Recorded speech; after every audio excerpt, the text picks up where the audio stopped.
আমার কাছে একটা বিষয় মনে হচ্ছিল আজকের আলোচনা শুনে যে আজকে যারা সরকারি দলের বেঞ্চে আছেন তারা বোধহয় আওয়ামী লীগ থেকে, আর আমরা এদিকে যারা আছি তারা বোধহয় জামাত বিএনপি সংসদ সদস্য।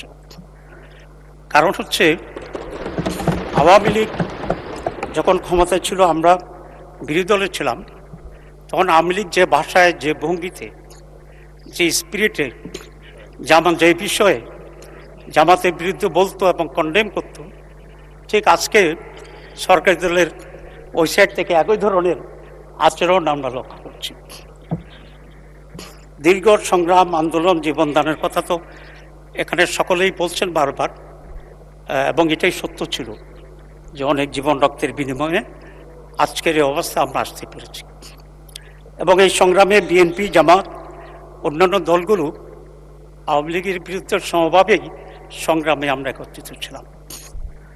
যেমন আজকে মাননীয় সেক্রেটারি জেনারেল আছেন বিএনপি, উনি আজকে আমাদের দলীয় নেতা এবং আমির জামাত ছিলেন।